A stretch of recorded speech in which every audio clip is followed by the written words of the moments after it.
ओम शांति। आज की अव्यक्तवाणी,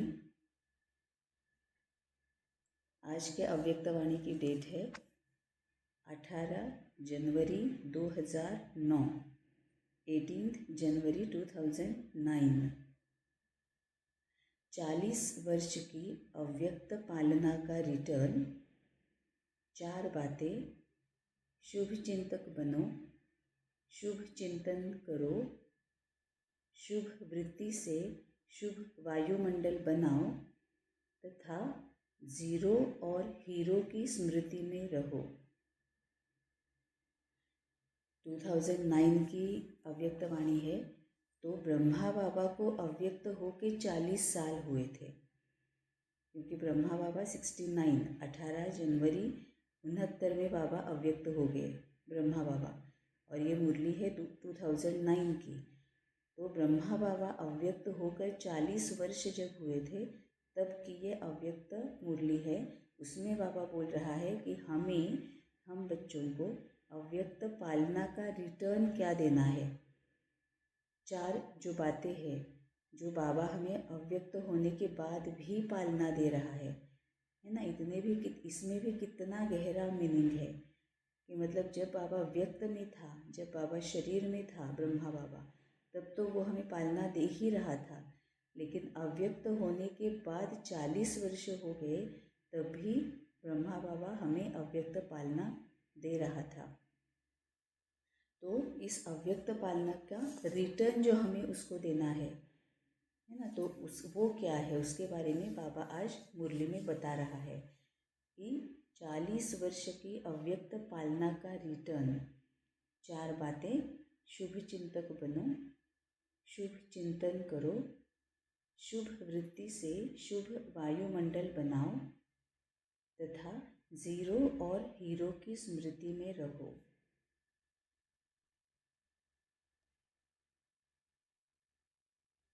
चालीस वर्ष अव्यक्त पालना के पूरे हुए हैं।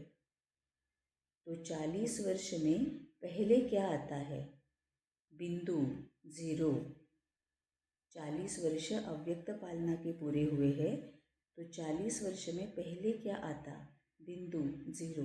मतलब यहाँ पर भी हमें बाबा यही सिखा रहा है कि बाबा तो अव्यक्त हो गया, ब्रह्मा बाबा अव्यक्त हो गया। मतलब क्या हो गया? तो वो पूरी तरह से सोल फॉर्म में चला गया, आत्मा स्थिति में वो चला गया, आत्मा फॉर्म में वो है। आत्मा मतलब बिंदु, मतलब जीरो, क्योंकि कोई भी देह नहीं है, किसी भी बंधन में नहीं है ना। जो भी बीत गया उसको फुल स्टॉप लगाया हुआ है, और जहाँ से अब शुरू भी होने वाला है। तो जो कुछ भी इस कल्प में हो गया उसको बिंदु लग गया, जो पास्ट हो गया उसको बिंदु लग गया, बीती को बिंदु लग दिया। पूरी तरह से आत्मा बिंदु है ना, आत्मा बिंदु की स्थिति में वो है, और आगे का बिंदु से शुरू होता है तो आगे का भी शुरू हो रहा है। तो 40 वर्ष में पहले क्या आता है? बिंदु, जीरो। तो जीरो याद दिलाता है कि मैं हीरो, सच्चा हीरो, महान हीरो हूँ, और हीरो पार्टधारी बन हर कार्य हीरो समान करना है।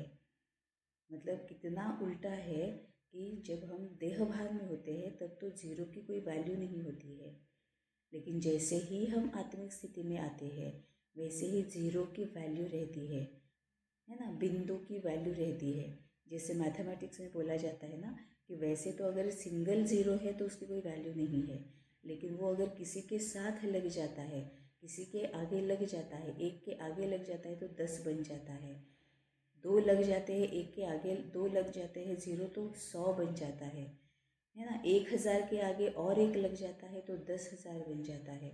तो इस तरह से ज़ीरो की वैल्यू क्या है, बिंदु की वैल्यू क्या है, वो बाबा हमें बताता है। तो ज़ीरो, बिंदु। तो ज़ीरो याद दिलाता है कि मैं हीरो हूँ, सच्चा हीरो हूँ, महान हीरो हूँ, और हीरो पार्टधारी बनकर हर कार्य हीरो समान करना है। अब यहाँ बाबा भौतिक हीरो, लौकिक की भी एग्जाम्पल दे रहा है, सिंबॉलिक प्रतीकात्मक रूप से हीरो यूज़ कर रहा है कि जो भी हमारी मूवीज़ जो होती है इसमें जो हीरो का काम करने वाले जो होते हैं बड़े फेमस हो जाते हैं, वो बहुत फेमस होते हैं, वो अलग होते हैं, उनमें कुछ ना कुछ तो विशेषता होती है ना। अब तो यहाँ तक आ गया है कि और कोई विशेषता है कि नहीं है, लेकिन तुम किसी हीरो के बेटे हो, ये भी विशेषता है। तो कुछ ना कुछ तुम्हें हमें विशेषता ज़रूर है, तभी हम हीरो बनते हैं। और कुछ ना कुछ विशेषता ज़रूर हम में ऐसी है जो हम बाबा के पास आ गए।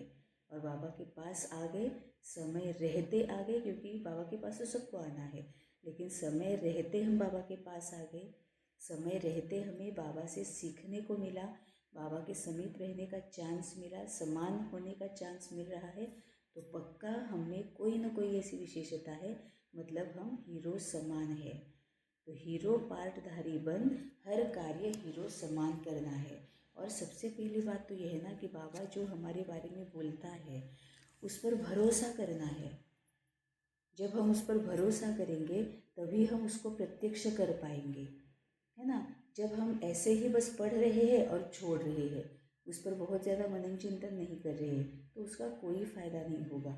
मतलब ये जो होता है ना कि हम इतने साल हम स्कूल में जाते हैं, कॉलेज में जाते हैं, पूरा दिन हम स्कूल में या कॉलेज में होते हैं, सालों साल होते हैं, लेकिन वहाँ पर अगर हम कुछ फोकस नहीं करेंगे, हम वहाँ पर जाकर हम पढ़ाई नहीं करेंगे, तो इतने साल 24 घंटे या फिर पूरा पूरा दिन वहाँ पर निकालने से भी कोई फ़ायदा नहीं होता है। Waste of time, waste of money, waste of energy, पूरा वेस्ट है ना। तो यहाँ पर अगर हम मुरली पढ़ रहे हैं तो सच में अच्छी तरह से पढ़ाई करनी चाहिए कि हर एक सेंटेंस का मतलब समझकर उसको एक्सेप्ट करना है, मीनिंग समझना भी है, उसको मानना भी है, तभी वो प्रत्यक्ष होने में आसानी हो जाएगी। तो बाबा क्या कहता है कि सच्चा हीरो महान हीरो हूँ और हीरो पार्टधारी बन हर कार्य हीरो समान करना है। तो जीरो हीरो यह सदा याद रहे। और बाकी जो 4 है उसमें 4 बातें नेचुरल जीवन में करनी है। मतलब बाबा यहाँ पर बोल रहा है कि जीरो और हीरो ये मन बुद्धि में रखना है, और बाकी की 4 बातें नेचुरल जीवन, वो हमारा नेचुरल नेचर बन जाना चाहिए, मतलब वो उसको प्रत्यक्ष करना है, दृढ़ता पूर्वक करनी है। करेंगे, तैयार है, कुछ भी पेपर आवे, लेकिन 4 बातें अपने जीवन में करनी ही है। पक्का, सभी पक्का करेंगे। कच्चे को माया खा जाती है, इसीलिए पक्का रहना। अब कच्चा और पक्का, ये बाबा मिट्टी का एग्जाम्पल दे रहा है, और बाकी के भी जो कच्चा होता है वो तो इमीडिएटली, जितना जल्दी, बहुत ज़्यादा जल्दी वो विनाश उसका हो जाता है, वो उतना जल्दी खराब हो जाता है। अगर वो कच्चा है तो कोई भी चीज़ हो, अगर वो कच्ची है तो बहुत जल्दी ख़त्म हो जाती है। ख़त्म मतलब क्या, विनाश उसका हो जाता है। लेकिन वही अगर पकी हुई है, यहाँ तक कि मिट्टी भी अगर पकी हुई है तो हम उसका कुछ भी यूज़ कर सकते हैं, है ना। उसमें भी डेलिकेट तो रहना है, कुछ भी बात हो। मतलब कितने सारे एग्जाम्पल्स है जिसमें बाबा बैलेंस का भी बताता है कि कोई भी चीज़ जो है वो अगर कच्ची है ना, तो बहुत जल्दी वो विनाश उसका हो जाता है, बहुत जल्दी वो सड़ जाती है ना। लेकिन उतनी ही अगर वो पक्की हो जाती है तो डेलिकेट रहकर, पूरी तरह से केयर लेकर, ध्यान रख कर, ख्याल रख कर हम उसका कुछ भी इस्तेमाल कर सकते हैं, है ना। तो इसमें ख्याल रखने का भी बैलेंस रखना है। तो कच्चे को माया खा जाती है, इसीलिए पक्का रहना। एक बात सदा शुभ चिंतक, कोई भी कमजोरी देख व सुन, रहम दिल बन, शुभ चिंतक बन, उनको सहयोग देना है। सदा शुभ चिंतक मतलब शुभ चिंतक बनना है। इसकी विधि बाबा ने क्या बताई, कोई भी कमजोरी देख व सुन, रहम दिल बन, शुभ चिंतक बन, उसको सहयोग देना है। अब कोई भी बात हो, हम रहम दिल कैसे बन सकते हैं, घर में ही अगर है कोई ऐसी आत्मा है जिनके साथ हमारा कड़ा कार्मिक अकाउंट है ना, तो उनके साथ रोज रह रहे हैं, फिर भी शुभ चिंतक कैसे बनना है। तो बाबा बोलता है उनकी कमजोरी देख या सुन, रहम दिल बनना है। अब रहम दिल कैसे बनेंगे, जब हम आत्मिक स्थिति में रहेंगे, जब हम अपने आप को बिंदु और जीरो की याद दिलाएंगे, जब हम उपराम रहेंगे, साक्षी दृष्टा रहेंगे, तब हम ज्ञान स्वरूप हो जाते हैं।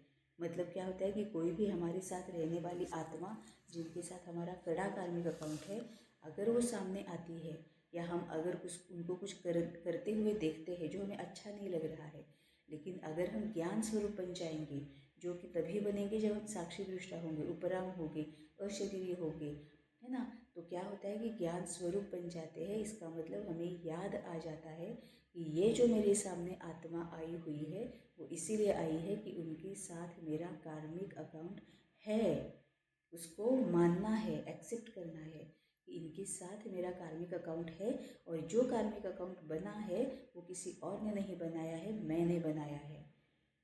ये मेरे पिछले कर्मों के परिणाम के स्वरूप ये मेरे सामने इस तरह से आए हैं, क्योंकि ये जो आत्मा है वो मेरे साथ जैसा बर्ताव करती है वैसा ही सबके साथ नहीं करती है। बाकी सबके साथ उनकी अच्छी बनती है, वो बहुत प्यार से रहते हैं, वो बहुत रहम दिल से रहते हैं, लेकिन मेरे साथ जब आते हैं तभी प्रॉब्लम क्यों होती है? क्योंकि जो मैंने पीछे कभी इनको दिया है वही आज वो मुझे वापस देने के लिए आई है। तो ज्ञान स्वरूप बन जाते हैं तो क्लैरिटी आ जाती है कि पास्ट में मैं क्या करके आई हूँ, उसके परिणाम स्वरूप अभी प्रेजेंट में मेरे सामने क्या आया है, और अब ये जो प्रेजेंट में जो मेरे सामने आया है वो मुझे भविष्य में नहीं चाहिए होगा, तो मुझे अब रहम दिल बनना ही है। उसको एक्सेप्ट करना है, स्वीकार करना है, सहन करना है ना। वो भी बैलेंस्ड रहकर। जब हम इस तरह से ज्ञान स्वरूप बन जाते हैं तो ऑटोमेटिकली अंदर से शांत हो जाते हैं। जैसे ही शांत हो जाते हैं तो उसके बारे में हम कोई भी गलत सोचते नहीं है, शुभ चिंतक बन जाते हैं। ये आत्मा, जैसे मैं कितने सारे जन्मों से डाउनफॉल करती आई हूँ, कितने सारे जन्मों से सीढ़ियाँ उतरती आई हूँ, मतलब ही विकारी होती आई हूँ, बहुत ज़्यादा दुर्गुण अवगुण कमियाँ कमजोरियाँ मुझ में भी है, वैसे तुम भी कई सारे जन्म लेके सीढ़ियाँ उतरते आई हो। तुम्हें भी कमियाँ है, कमजोरियाँ है, अवगुण है, दुर्गुण है, विकार है ना। लेकिन अब हमें इसमें से बाहर निकलना है। मुझे तो बाबा मिल गया है, अभी तुम्हें शायद नहीं मिला है, शायद तुम बाबा के बारे में नहीं जानती हो, लेकिन मैं बाबा के बारे में जानती हूँ। मैं बाबा से शक्तियाँ लेकर तुमको शक्तियों से भरपूर करूँगी, और तुम्हारे संस्कार से मेरे संस्कार मिलाकर मेरा ये कार्मिक अकाउंट मैं सेटल कर दूँगी, मैं ख़त्म कर दूँगी। अगर तुम अशांत हो तो क्या करना है? वो आत्मा अशांत है तो हमें शांति की शक्ति देनी है। वो अगर दुखी है तो सुख की शक्ति देनी है। अगर वो असंतुष्ट है तो संतुष्टता की शक्ति देनी है ना। वो अगर अहंकारी है तो उसको ज्ञान भी देना है, प्यार भी देना है, शांति भी देनी है ना। वो अगर बहुत ज़्यादा गुस्से वाली है तो उसको शांति भी देनी है, प्यार भी देना है, ज्ञान भी देना है। और हम सकाश में यही करते हैं। Red light blue Indigo, Indigo red light blue, green orange yellow, ये वही देते हैं। इंस्टेंट का ज़माना है ना, तो बाबा इतना रहम दिल है कि हमारे लिए भी इंस्टेंट वाली विधि उसने बताई हुई है ना। तभी बाबा बोलता है कि कमज़ोरी को नहीं देखना लेकिन सहयोग देना ही है। शुभ चिंतक बन उनको सहयोग देना है, कमज़ोरी को नहीं देखना है। नहीं तो हम क्या करते हैं, उनकी जो कमज़ोरियाँ होती है, कमज़ोरी, कमी, दुर्गुण, अवगुण, विकार, सभी पूरी दुनिया को बताते रहते हैं, है ना। हमारे रिलेटिव्स है, फ्रेंड्स है, नेबर्स है, माँ बाप है, भाई बहन है, युगल है, इन लॉज है, जो भी है, किसी की कमज़ोरी देखते तो सबको बताते रखते हैं। लेकिन बाबा ने क्या कहा है, किसी और की कमज़ोरी देखो तो उसको अपनी कमज़ोरी समझो। तुम अपनी कमज़ोरी किसी को बताओगे क्या? नहीं, छुपाने की कोशिश करोगे। उसमें से अब तो हम छुपाने की भी कोशिश करेंगे और उसमें से बाहर निकलने की भी कोशिश करेंगे। तो वही उनके साथ भी करना है कि किसी की कमज़ोरी देखी तो उसको फैलाना नहीं है, उन्हें हेल्प करनी है कि वो भी उनकी अपनी कमज़ोरी से बाहर निकले। इसको कहते हैं शुभ चिंतक। नहीं तो हम क्या करते हैं, बाबा ने बोला है शुभ भावनाएं शुभ कामनाएं देनी है, तो हम बस वो रटते रहते हैं, मन में रटते रहते, शुभ भावनाएं शुभ कामनाएं, शुभ भावनाएं शुभ कामनाएं। जैसे ही कोई आत्मा सामने आती है, शुभ भावनाएं शुभ कामनाएं, ये रटने से नहीं होगा। जैसे हम स्वमान लेते हैं ना, मैं शांत स्वरूप आत्मा हूँ, मैं शांत स्वरूप आत्मा हूँ, मैं शांत स्वरूप आत्मा हूँ। और जब हम ये मन में रटते रहते हैं तभी आकर अगर कोई कुछ मांगता है उस पर गुस्सा हो जाते हैं, तो कौन सी शांत वाली आत्मा हो? है ना। वो तो सिर्फ बोलने के लिए हो, मतलब बुद्धि तक हो, आत्मा में तो कुछ नहीं गया है। यही बाबा शुभ चिंतक के बारे में भी बोलता है कि तुम शुभ चिंतक हो। इसका मतलब सामने वाले की कमजोरी को सिर्फ परखो, देखो नहीं। जैसे ही देखोगे या परखोगे उसको, उसकी अपनी कमजोरी से बाहर निकलने के लिए शक्तियाँ दे दो। मनसा सेवा करो, संकल्प सेवा करो, उसकी कमजोरी को अपनी कमजोरी की तरह से ट्रीट करो, है ना। तभी तुम्हें शुभ चिंतक बोला जाएगा। तो बाबा ने आज उसकी विधि भी बताई, है ना। तो इसको कहते हैं शुभ चिंतक। पक्का रहेगा ना, सहारे दाता रहम दिल बन सहयोग दो। कितना ब्यूटीफुल सेंटेंस है, सहारे दाता रहम दिल बन सहयोग दो।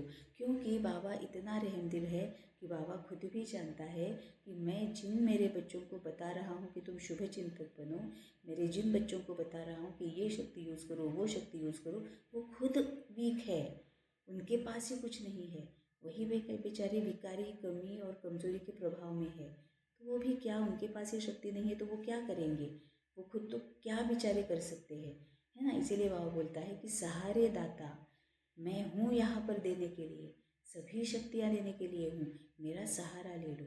सहारे दाता रहम दिल बन सहयोग दो, मतलब मेरे पास आ जाओ, मुझसे शक्तियाँ लेकर रहम दिल बनो और उनको सहयोग दो। उनसे उससे किनारा या घृणा नहीं करना, क्षमा करना। उससे किनारा या घृणा नहीं करना। अब ये कौन सा वाला किनारा है, फिजिकल किनारा है, लौकिक किनारा है। मतलब ये उनको तोड़ना नहीं है, तोड़ निभानी है, उनको छोड़ना नहीं है। हमारे जो विकार, कमियां, कमजोरियां हैं जो उनके साथ रहने में हमें तकलीफ दे रहे हैं, उनको छोड़ना है ना। तो उससे किनारा या घृणा नहीं करना है, मतलब उनको छोड़ के नहीं जाना है। नहीं तो बाबा बोलता है ना कि पहले वाले या वे जो संन्यास्त होते हैं, गृहस्थ छोड़ कर चले जाते हैं, तो ये उनकी संन्यास्त होने की, सन्यासी होने की ये उनकी अपनी मान्यता है। तो क्या इस तरह से जब वो संन्यास लेकर जाते हैं तो क्या वो विकारों से मुक्त हो जाते हैं, ये उनको भी समझ में नहीं आता है, क्योंकि किसी के साथ रहे ही नहीं रहे हैं, है ना। तो इस जन्म में तो तुम छोड़ छाड़ के चले गए, लेकिन अगले जन्म में वापस तुम्हें आना ही है, उनके साथ रहना ही है जिनके साथ तुम्हारे कार्मिक अकाउंट्स है। तो उससे किनारा या घृणा नहीं करना, क्षमा करना। परवश के ऊपर कभी घृणा नहीं की जाती। बाबा कितना प्यार से बताता है, परवश के ऊपर कभी घृणा नहीं की जाती।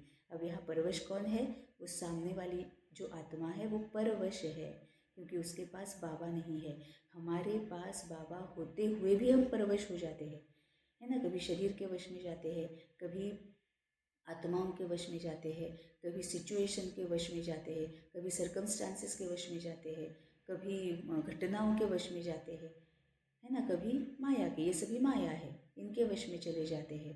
तो उनके साथ तो बाबा भी नहीं है। तो बाबा बोलता है जिनके साथ बाबा भी नहीं है और जो परवश है उन पर कभी घृणा नहीं की जाती, सहारा दिया जाता है। तो शुभ चिंतक और दूसरा है शुभ चिंतन। आजकल बाप दादा देखते हैं मेजॉरिटी बच्चों में कभी कभी व्यर्थ संकल्प बहुत चलता है। अब यहाँ तक बाबा ने शुभ चिंतक बताया कि कमजोरी को देखना है, परखना है और उनको शक्तियाँ देनी है। अब बाबा दूसरा पॉइंट बता रहा है शुभ चिंतन करना। तो मेजॉरिटी बच्चों में कभी कभी व्यर्थ संकल्प बहुत चलता है, इसमें अपनी जगी हुई शक्तियाँ व्यर्थ चली जाती है, अपनी जमा हुई शक्तियाँ व्यर्थ चली जाती है। अब शुभ चिंतन, चिंतन मतलब जो हम संकल्प करते हैं, अपने आप के साथ बातें करते हैं, बाबा के साथ बातें करते हैं, अंदर मन जो बात करता है उसको चिंतन बोला जाता है, विचार जो करता है उसको चिंतन बोला जाता है।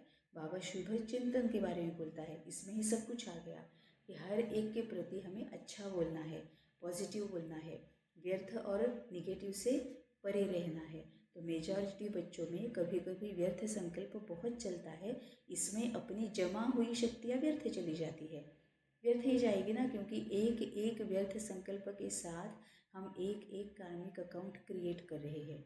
तो जो भी शक्तियाँ जमा है वो व्यर्थ हो गई, क्योंकि उसका यूज़ ही नहीं हुआ, और यूज़ नहीं हुआ है तभी तो सीढ़ियाँ उतरते आए हैं। तो वो जो शक्तियाँ, समाने की शक्ति, स्वीकार करने की शक्ति, लेट गो करने की शक्ति, डिसीजन लेने की शक्ति, परखने की शक्ति, सभी व्यर्थ हो गई ना, उसका यूज ही नहीं किया है तो क्या फ़ायदा है उसका। इसीलिए शुभ चिंतन के लिए स्वमान का कोई ना कोई अपना टाइटल, मन को होमवर्क दे दो, मन का टाइम टेबल बनाओ। कर्म का तो टाइम टेबल बनाते हो, लेकिन मन का टाइम टेबल बनाओ। बाबा ने कितना ब्यूटीफुल बोला है। अब यहाँ पर बाबा जब बोलता है कि अपने लिए शुभ चिंतन के लिए स्वमान का कोई ना कोई अपना टाइटल मन को दे दो। अपना टाइटल मतलब क्या?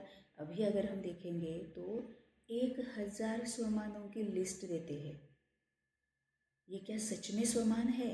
नहीं, अपने स्वमान वही है जितने अपने गुण है। और अपने गुण कितने हैं? शांति, पवित्रता, सुख, ज्ञान, शक्ति, आनंद, है ना। ये हमारे गुण है। निजी गुण जितने हमारे हैं उतने ही स्वमान होने चाहिए, क्योंकि उस पर ही हमें क्या काम करना है।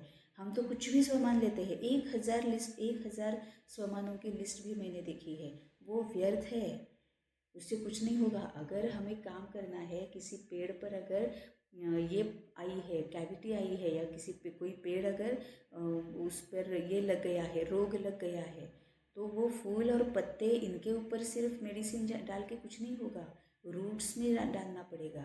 जो भी फर्टिलाइज़र डालना है, जो भी ये उसके लिए दवाई देनी है, वो रूट से जानी चाहिए, तभी वो अंदर से वो पूरा क्लियर हो जाएगा।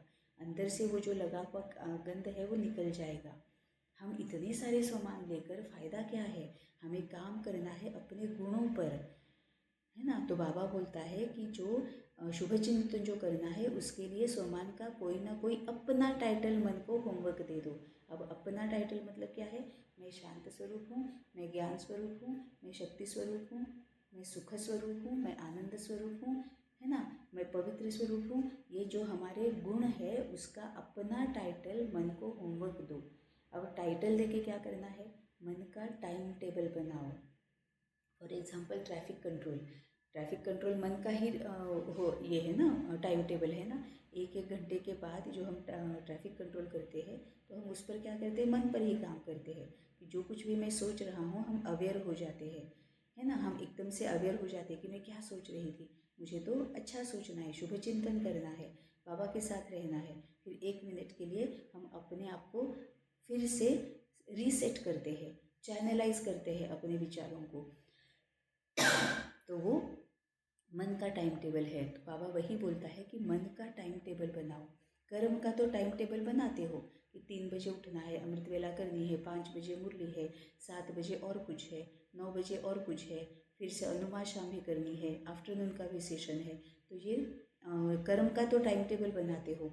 या फिर और भी है, लौकिक कर्म जो है होते हैं उसका भी टाइम टेबल होता है कि बच्चे स्कूल जाने हैं तो टिफ़िन देना है, हस्बैंड जाना है टिफ़िन देना है, ऑफिस जाना है, मार्केट जाना है।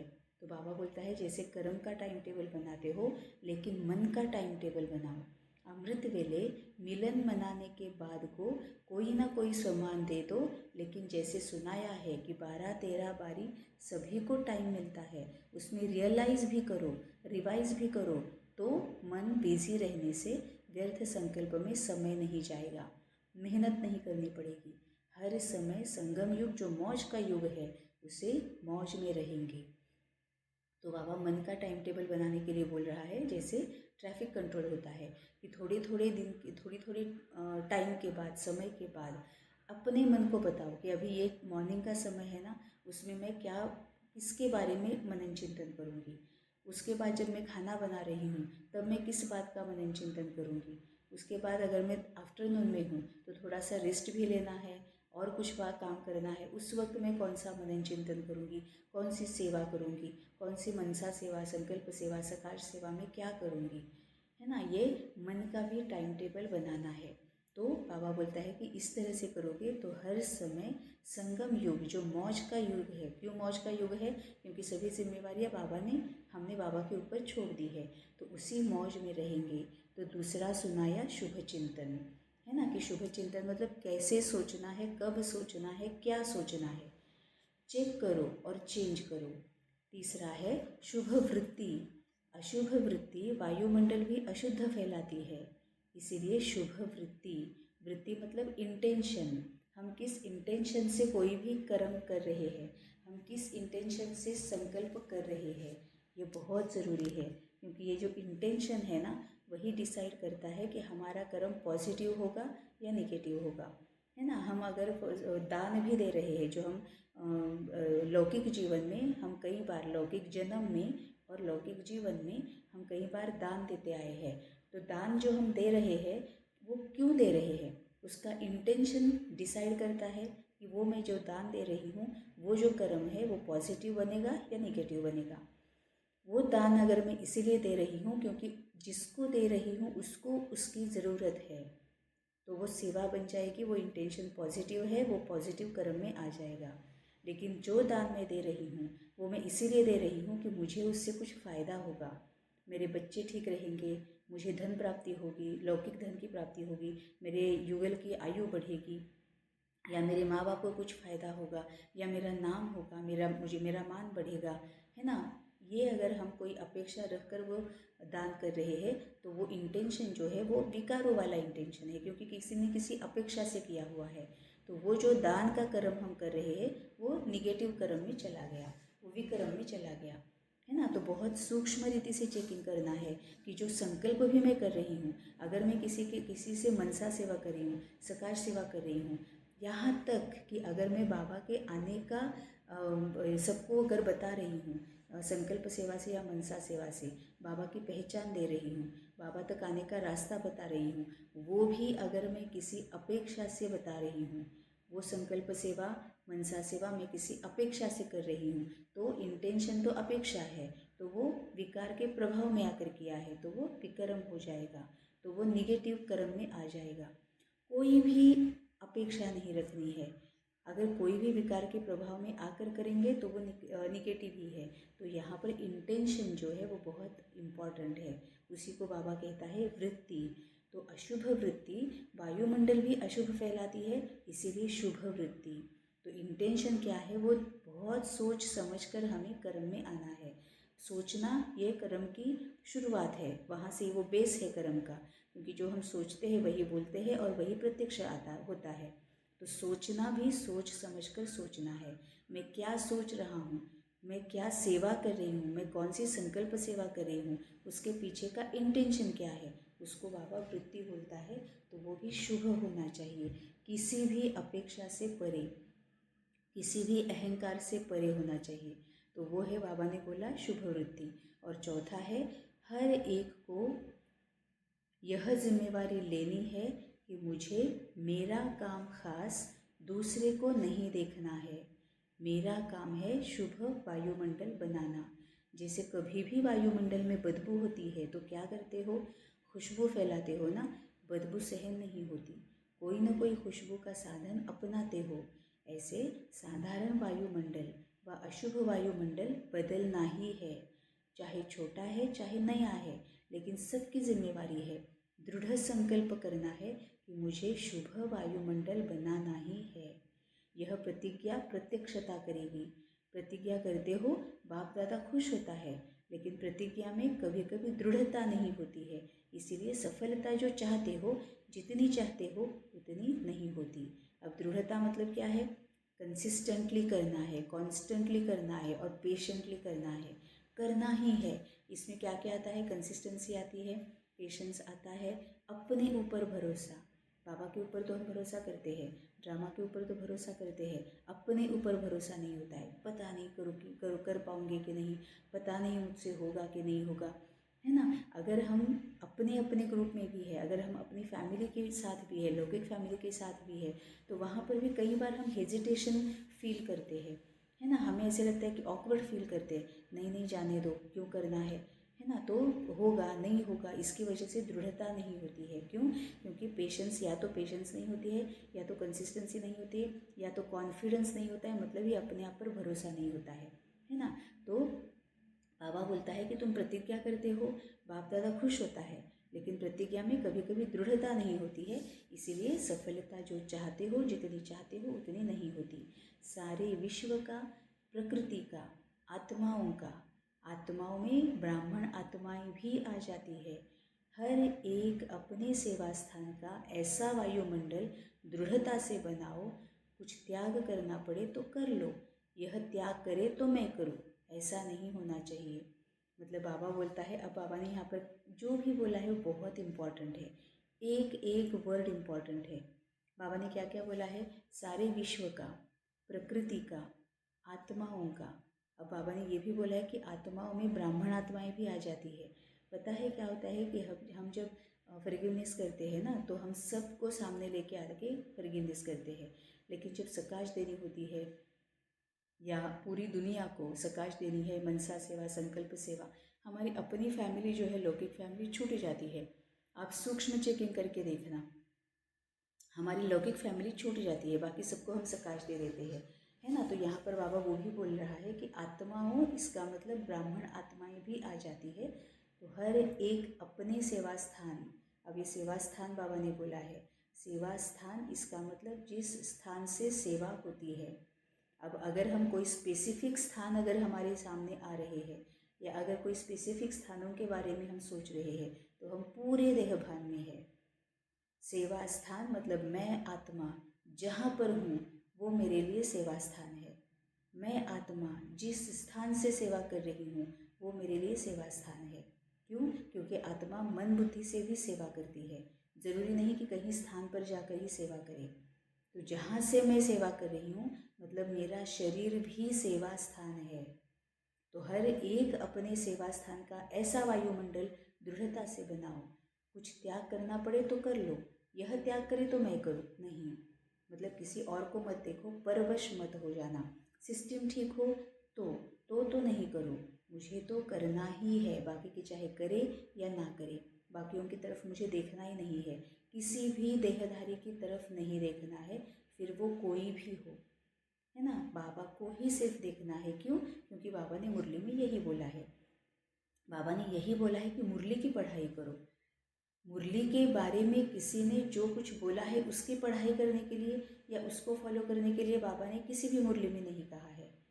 बाबा ने ये पूरी तरह से बोला है कि ये मुरली जो है खुद पढ़ाई करो, खुद समझ लो और उसको फॉलो कर लो, है ना। तो किसी और के वश में नहीं आना है, मुझे तो करना ही है।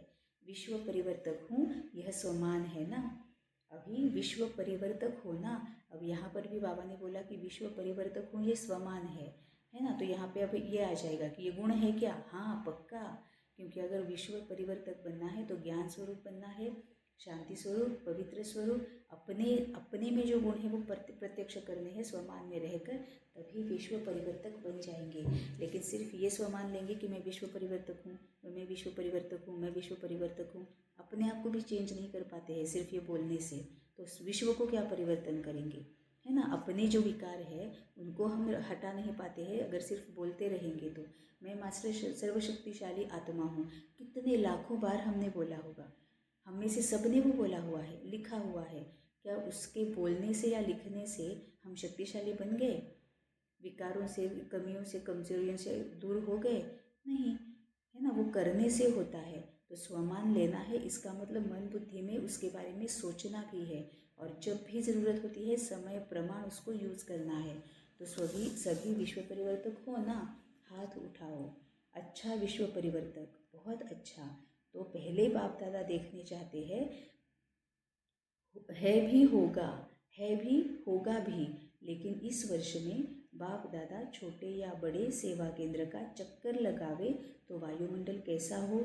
जैसे आज का दिन स्नेह और शक्ति का है, ऐसे गांव गांव का सेंटर, बड़ा सेंटर, सभी का वायुमंडल चैतन्य मंदिर हो। निगेटिव को पॉजिटिव बनाना, इसमें पहले मैं। समझ में आया? सेंटर का मतलब क्या है, मैं का मतलब क्या है, सेवा स्थान का मतलब क्या है, बहुत अच्छे से मनन चिंतन करना है। फिर से पढ़ते हैं, इस वर्ष में बाप दादा छोटे या बड़े सेवा केंद्र का चक्कर लगावे तो वायुमंडल कैसा हो। जैसे आज का दिन स्नेह और शक्ति का है, ऐसे गांव गांव का सेंटर, बड़ा सेंटर, सभी का वायुमंडल चैतन्य मंदिर हो। निगेटिव को पॉजिटिव बनाना, इसमें पहले मैं, है ना। तो मैं खुद भी सेवा स्थान हूँ। पहले आप नहीं करना, पहले मैं। क्योंकि बाप दादा और एडवांस पार्टी और आजकल तो प्रकृति भी इंतज़ार कर रही है। इंतज़ाम करने वाले आप हो। आपको इंतज़ार नहीं करना है, इंतज़ाम करना है। और इंतज़ार नहीं करना है, इंतज़ाम करना है मतलब क्या है? सबसे पहले हमें अपने आप पर फुल स्टॉप लगाना है। जो भी विकार, कमियां, कमजोरियां, अवगुण, दुर्गुण है, उसमें फुल स्टॉप लगाना है। जैसे एक बहुत ब्यूटीफुल मुरली बाबा ने चलाई थी।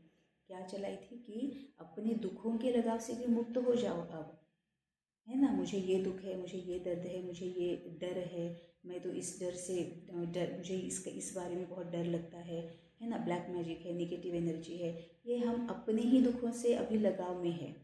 अपने ही दुखों से अभी हम मुक्त नहीं हुए हैं, तो हम औरों को क्या मुक्त करेंगे, है ना। तभी फुल स्टॉप लगाना बहुत ज़रूरी है। अब कैसे? जैसे ऊपर बाबा ने बहुत ब्यूटीफुल बोला है कि सहारे दाता रहमदिल बनो। बाबा का सहारा है, दाता का सहारा है। उसका सहारा लेके पहले अपने आप पर रहम करना है कि किसी भी लगाव से मुक्त होना है। अपेक्षा से, क्रोध से, जलन से, अहंकार से, आलस से, है ना, स्वार्थ से, सबसे जो दुख दर्द है ना, उनसे लगाव मुक्त होना है। तो आपको इंतज़ार नहीं करना है, इंतज़ाम करना है। एक मुरली में बाबा ने बहुत ब्यूटीफुली कहा था कि तुम्हारे लिए यादव सेना रुकी हुई है। जैसे ही तुम उनको बताओगे, उनको तुम जब ग्रीन सिग्नल दोगे, तो वो अपना युद्ध शुरू करेगी। अदरवाइज़ वो युद्ध करने के लिए तैयार है। उनके पास सभी शक्तियाँ, पूरा ज्ञान, सब कुछ है, लेकिन तुम नहीं अभी तैयार हुए हो, ब्राह्मण अभी तैयार नहीं हुए हैं, इसीलिए यादव रुके हुए हैं, है ना। तो आपको इंतज़ार नहीं करना है, इंतज़ाम करना है। ओम शांति।